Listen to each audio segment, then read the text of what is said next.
আসসালামু আলাইকুম প্রিয় সপ্তম শ্রেণীর শিক্ষার্থীবৃন্দ, আশা করি সবাই ভালো আছো। অনুশীলনী 1.2 এর নতুন ক্লাসে তোমাদের সবাইকে স্বাগত। আমরা গত ক্লাসে এই অধ্যায়ের প্রথম 1 থেকে 5 পর্যন্ত যে এমসিকিউ টাইপ কোশ্চেন ছিল সেগুলো সলভ করেছি। আজকে আমরা এই অধ্যায়ের বাকি যে এমসিকিউ গুলো আছে মূল বইয়ের 6 থেকে 9 পর্যন্ত এগুলো সলভ করব। তো চলো শুরু করা যাক। আমাদের প্রথমে যে অঙ্কটি দিয়েছে সেটি বলতেছে 0.01 এর বর্গমূল নিচের কোনটি। আমরা কিন্তু ইতিমধ্যেই কোন পূর্ণ সংখ্যার অথবা দশমিক ভগ্নাংশের বর্গমূল নির্ণয় শিখেছি। এখন আমরা যেভাবে শিখেছি একটা এমসিকিউ এর ক্ষেত্রে তো সেভাবে যদি করতে যাই তাহলে সময় অনেক বেশি লাগবে, তাই না? এমসিকিউ এর ক্ষেত্রে আমাদের টেকনিক অ্যাপ্লাই করতে হবে। এই প্রশ্নটা দেখেই আমাদের বুঝতে হবে যে কোনটি অ্যান্সার হবে। তো চলো আমরা দেখি যে কিভাবে প্রশ্ন দেখে আমরা বুঝতে পারবো অ্যান্সার কোনটা হবে। দেখো আমাদের এখানে যে প্রশ্নটি দেওয়া আছে 0.01 এর বর্গমূল চাইছে, তাই না? এখন দশমিক ভগ্নাংশের ক্ষেত্রে, দশমিক সংখ্যার ক্ষেত্রে আমাদের বর্গমূল বের করতে গেলে যে টেকনিকটা অ্যাপ্লাই করতে হবে সেটি হচ্ছে দশমিকের পরে সংখ্যাটি কয় অঙ্ক বিশিষ্ট। দশমিকের পরে দেখো সংখ্যাটি আছে 2 অঙ্ক বিশিষ্ট, তাই না? দশমিকের পরে 0 1 মানে 2 অঙ্ক বিশিষ্ট সংখ্যা আছে। তাহলে এই সংখ্যার যদি বর্গমূল করি আমি, তাহলে বর্গমূলে পাবো 1 অঙ্ক বিশিষ্ট সংখ্যা। কি বলছি আমি? দশমিকের পরে কয় অঙ্ক বিশিষ্ট সংখ্যা দেওয়া আছে সেটা আমাদের দেখতে হবে। এই সংখ্যার বর্গমূল করলে এখানে যেই কয় অঙ্ক বিশিষ্ট সংখ্যা আছে তার অর্ধেক হবে বর্গমূল করলে। তাহলে এখানে 2 অঙ্ক বিশিষ্ট সংখ্যা আছে, তাহলে এটাকে বর্গমূল করলে 1 অঙ্ক বিশিষ্ট সংখ্যা আমি পাবো। তাহলে দেখো এখানে অপশন ক তে আছে 2 অঙ্ক বিশিষ্ট সংখ্যা দশমিকের পরে, তাহলে এটা কাটা। অপশন খ তে কিন্তু 1 অঙ্ক বিশিষ্ট সংখ্যা আছে, আমরা পেয়ে গেছি আমাদের অ্যান্সার। গ তে দেখো 3 অঙ্ক বিশিষ্ট, ঘ তে 4 অঙ্ক বিশিষ্ট, তাহলে কোনোটাই হবে না। ওকে, তাহলে আশা করি তোমরা বুঝতে পেরেছো। এখন এটা যদি এমন হয় যে 4টে অপশন আছে, 4টে অপশনে 1 অঙ্ক বিশিষ্ট দেওয়া আছে। ধরো আমি ফর এক্সাম্পল দিলাম, ধরো 2 5 0.25 এর বর্গমূল কত, এটা আমাদের প্রশ্ন দেওয়া আছে। 0.25 এর বর্গমূল কত? তাহলে অপশন ক তে, এখন দেখো এখানে যেহেতু দশমিকের পরে 2 অঙ্ক বিশিষ্ট সংখ্যা, তাহলে কিন্তু আমরা জানি যে এটার বর্গমূল করলে দশমিকের পরে 1 অঙ্ক বিশিষ্ট সংখ্যা আমি পাবো। কিন্তু অপশন 4টাই যদি 1 অঙ্ক বিশিষ্ট সংখ্যা দিই, ধরো অপশনে প্রথম দেশে 1, খ তে দেশে কি 0.5, গ তে দেশে 0.3, আর ধরো ঘ তে দেশে 0.4।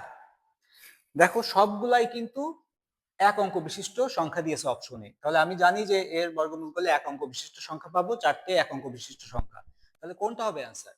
তখন আমাদের কাজ যেটা অ্যাপ্লাই করতে হবে বা যেটা দেখতে হবে সেটা হচ্ছে এখানে সংখ্যাটি কি আছে, 0.25, মানে 25। 25 এর বর্গমূল কত হয়? 5। কারণ 25 কে যদি আমরা লিখি তাহলে আমরা কি লিখতে পারি? 25 সমান সমান 5 গুণিত 5। আমরা জানি কোনো একটি সংখ্যা যদি বর্গমূল করতে হয় তাহলে এই সংখ্যার একই যে উৎপাদকের জোড়া থাকে সেখান থেকে একটা করে সংখ্যা আসে। দেখো এখানে এক জোড়া সংখ্যা আছে 5, তাহলে এখান থেকে বর্গমূল করলে একটা আসবে 5। তাহলে 25 এর বর্গমূল করলে আসবে হচ্ছে 5, তাহলে এখানে 1 অঙ্ক বিশিষ্ট হবে এবং একইভাবে দেখতে হবে 25 এর বর্গমূলটা কোনটা, 5। তাহলে এই ক্ষেত্রে অ্যান্সার হবে খ। তাহলে আশা করি বুঝতে পেরেছো তোমরা যে এই ধরনের প্রশ্ন যদি থাকে কিভাবে অ্যান্সার বের করবে। যদি এখানে 4 অঙ্ক বিশিষ্ট সংখ্যা থাকতো, ধরো এখানে আমাদের বলেছে কি 0.0025 এর বর্গমূল কত,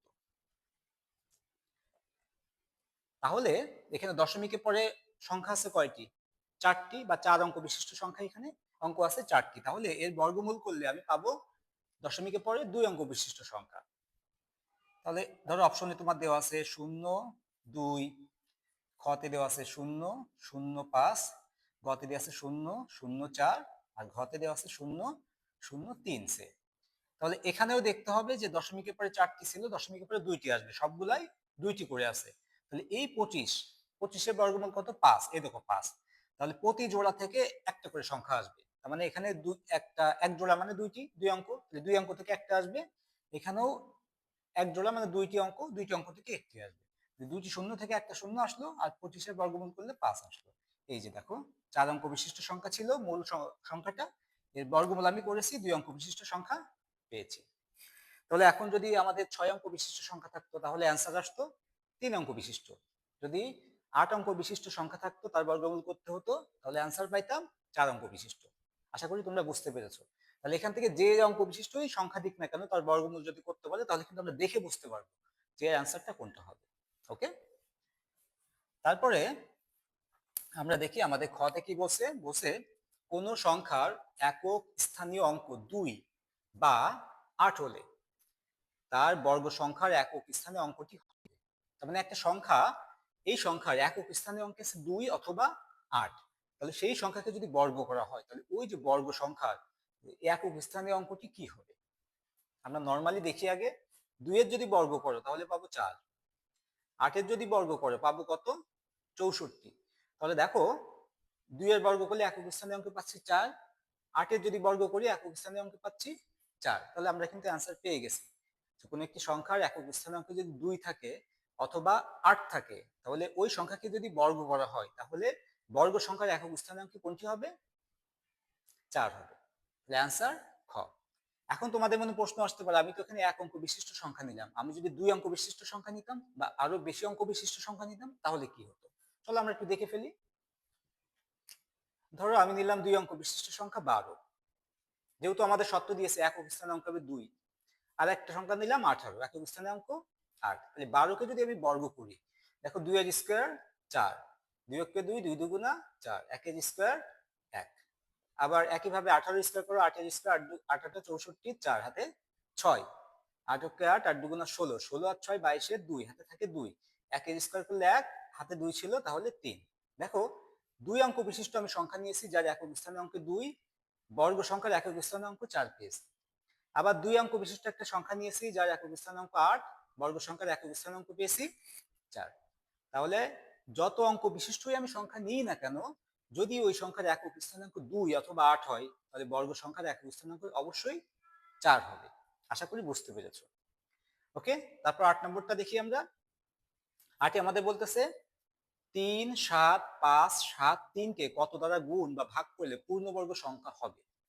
পূর্ণবর্গ সংখ্যার যে বৈশিষ্ট্য সেটা কিন্তু যে এর যে ভাজকগুলা থাকবে বা উৎপাদকগুলা থাকবে এটা থাকবে জোড়ায় জোড়ায়, মানে একই সংখ্যা জোড়া জোড়া থাকবে।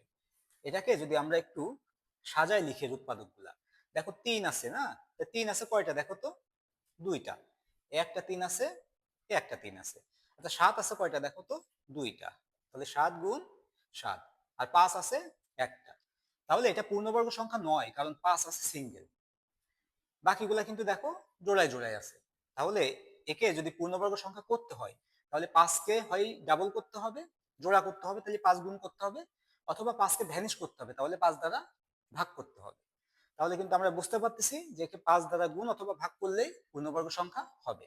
তাহলে এখানে অ্যান্সার হবে খ। ওকে, আশা করি বুঝতে পেরেছো তোমরা। এখন আমরা দেখি 9 নম্বর অঙ্কটি আমাদের জন্য কি বলছে।